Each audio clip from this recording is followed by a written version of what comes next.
Bienvenue dans cette capsule vidéo qui s'intitule La Terre et l'univers et dont l'objectif est de caractériser les conditions de vie sur Terre, notamment en termes de température ou et de présence d'eau liquide. Pour parler de la Terre et l'eau, nous allons d'abord remettre la Terre dans l'espace. Espace qui est quasiment vide, où on peut rencontrer des corps célestes comme par exemple les étoiles. Ici, on rencontrera le Soleil puisque la Terre tourne autour du Soleil. Le Soleil est une étoile qui va émettre de l'énergie lumineuse. Cette énergie lumineuse est captée par la planète qui la reçoit et qui la transforme en chaleur. On peut voir en fonction de la distance à laquelle on se trouve du Soleil émerger trois zones. La première, proche du Soleil, la suivante appelée zone 2 au milieu et la zone 3 plus loin du Soleil. Dans ces trois zones, il y aura des températures différentes liées à la quantité d'énergie reçue par chacune des planètes.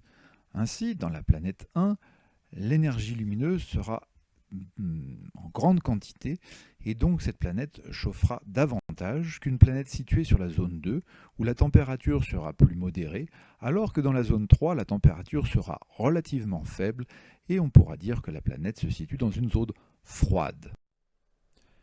Quelles sont les planètes qui correspondent aux différentes zones? Pour la zone trop chaude, celle qui est trop proche du Soleil, les planètes Mercure ou Vénus sont des bonnes candidates. Pour la zone intermédiaire, la zone habitable, qui est ni trop chaude ni trop froide, la Terre ou Mars sont des planètes qui correspondent à cette zone. Et enfin, pour la zone trop froide, qui correspond aux planètes ayant une température relativement faible, nous allons trouver Jupiter et toutes les autres planètes suivantes. Toutes ces planètes sont-elles à même d'héberger l'eau? Et si oui, sous quelle forme?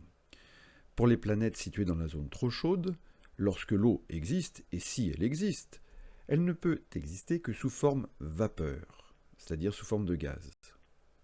Dans la zone habitable, l'eau liquide prédomine, mais elle peut aussi, comme sur Terre, exister sous forme liquide ou solide. Alors qu'en est-il pour Mars?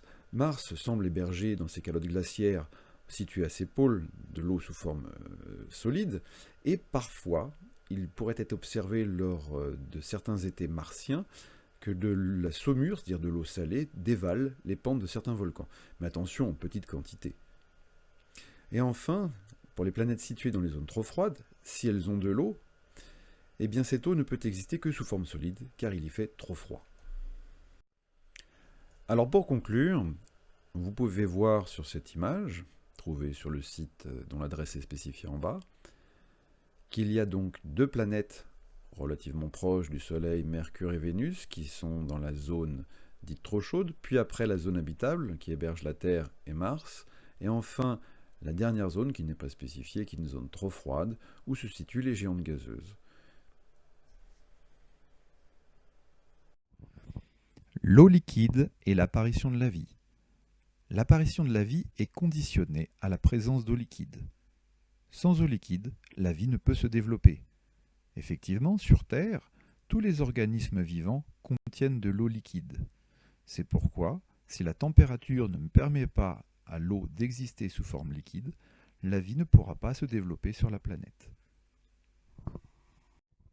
Merci d'avoir suivi cette capsule vidéo et nous nous retrouverons bientôt pour un nouveau cours.